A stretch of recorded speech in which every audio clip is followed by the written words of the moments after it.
سلام بینندگان عزیز، علی جان علیف آموزگار زبان انگلیسی از شرکت تیم اینترنشنال با شما می باشم. اگر شما ما رو زینه به زینه تماشا کرده ایستاده باشید، خب ما درس‌های پیشینه درباره فعل تو بی در جمله‌های خبری، جمله‌های انکاری خب با شما کمی معلومات داده بودیم و اینک درس چهارم ما درس امروزه ما درباره فعل تو بی درباره جمله‌های سوالی چگونه سوال دادن را ما با شما امروز می‌آموزانیم.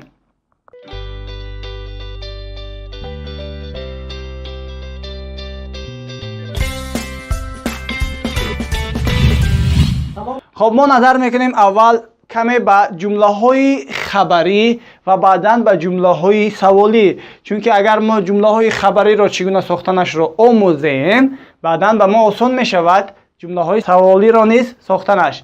خب جمله های پوزیتیو این جمله های خبری می باشند. ما خبر می دهیم که من کی هستم، تو کی هستی، یا اینکه من در کجا هستم.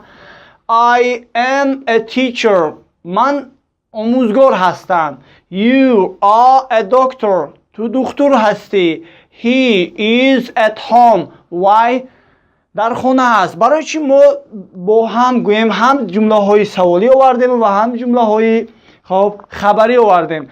اگر شما دقت کرده ایستاده باشین جمله های خبری خب I am, you are, he is خب فعل to be am, is, are در داخل جمله های خبری بعد از جانشین آمده است.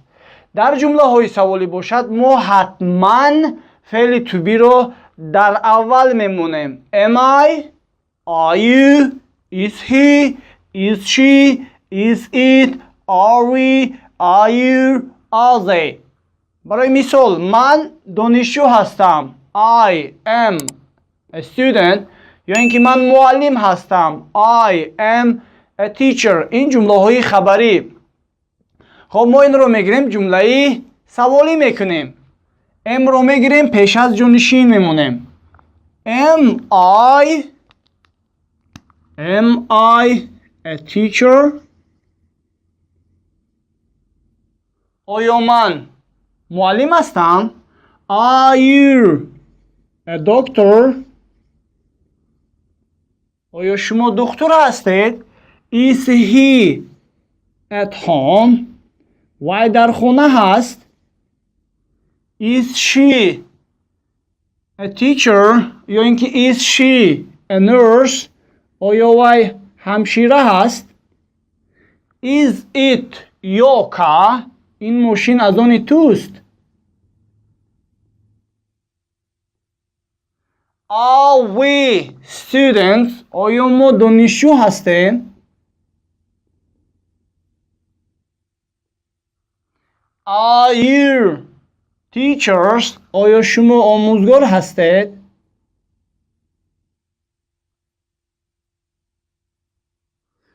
Are they pupils؟ آیا آنها طلبه هستند؟ خب در زبان انگلیسی جمله های سوالی ساختن آنقدر مشکل نیست.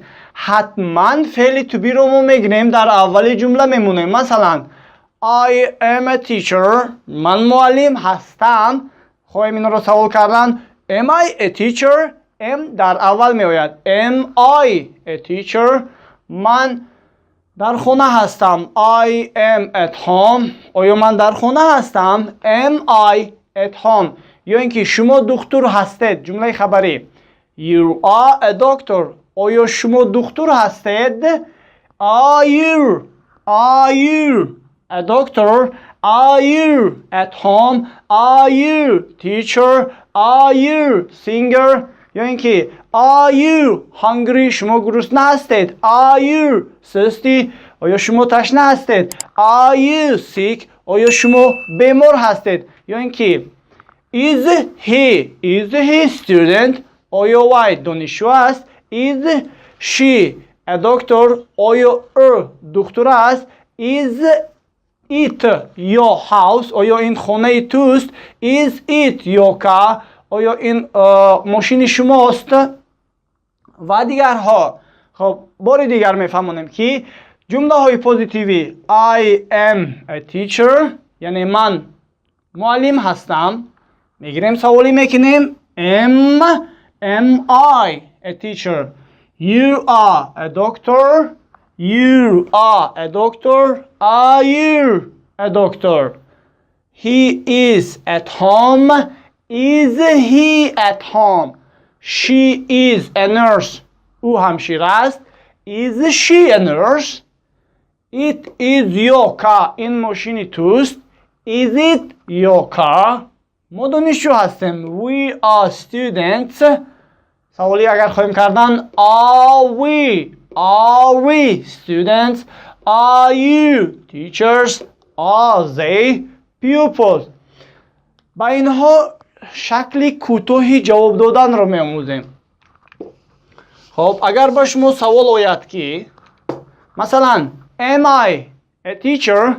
جواب میدیم شکل کوتاه Yes you are. یا اینکه No you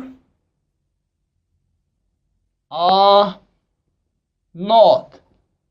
برای چه ما گفتیم که am I a teacher اینجا جانشین you رو استفاده برداشتیم. هنگامی که یگان نفر از شما am I گفته سوال میدهد شما حتما جانشین you رو استفاده برید. am I a teacher برای مثال من معلم هستم ما در جواب به تاجیکی میگیم که yes you are بله شما هستید. no you are not بله نه شما نیستید. یا اینکه are you a doctor? yes I am. No I am not. Yes I am من هستم. No I am not من نیستم. Are you a doctor? Yes I am. No I am not. Is he at home? آیا وی در خانه هست؟ یا اینکه پدری تو در خانه هست؟ Is your father at home? Is he at home? Yes he is. No he is not. Is he at home? Yes he is. No he is not. Is she a nurse? Yes she is. No she is not. Is it your car? Yes it is. No it is not. Are we students? Yes you are. No you are not. Are you teachers? Yes we are. No we are not.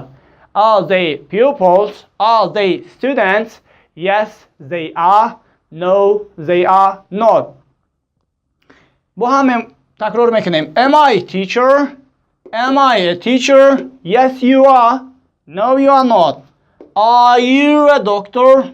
Yes I am. No I am not. با شما سوال Are you a teacher? اگر ها گفتنی باشید Yes I am. اگر نه گفتنی باشید No I am not. Are you at home? Yes I am. No I am not. Are you happy? شما خرسند هستید Yes I am. No I am not. Are you a student? Yes I am. No I am not. این بود جمله های سوالی درباره فعل to be. امیدوارم شما از این درس کمی بهره برداشتین و برای خود کمی چیزهای نو را از خود کردید. خب و به شما گفتنیم که درس این بعده ما درس پنجمی ما درباره کلمه های سوالی چگونه دادن کلمه های سوالی با فعل to be می رود. مثلا سوال می دهیم که What is your name؟ نام شما چی است؟ What is your surname؟ فامیل شما چی است؟ What is your job؟ کسب شما چیست؟ خب where are you؟ شما در کجا هستید؟ خب و دیگرها رو ما با شما می آموزیم. خب با ما بودن را فراموش نکنید. حتما درس های ما رو زینه به زینه تماشا نمایید. درس اول، درس دوم، درس سوم، درس چهارم، چون که این درس ها با هم دیگر علاقمندی دارد. اگر شما درس اول رو تماشا نکنید درس دوم برای شما فهمیدنش مشکل میشد. از همین سبب از شما احترام و نخواهش می‌نمایم ما رو زینه به زینه درس اول رو تماشا نمایید، بعدا درس دوم رو، بعدا درس سوم رو، بعدا درس چهارم رو و بعدا درس های من بعد رو. حتما آبونه شدن رو فراموش نکنید، چون که اگر شما با ما آبونه شدید، هرگاهی که ما درس‌های نو رو میپرتویم در این شبکه، شما از آن آگاهی پیدا می‌نمایید. و حتما زنگوله رو، پخش زنگوله رو فراموش نکنید تا اینکه دیگران نیز این درس ها را مثل شما بهره بردارند، تماشا کنند و کمی باشد هم یگان چیز از خود نمایند. با ما بودن رو فراموش نکنید.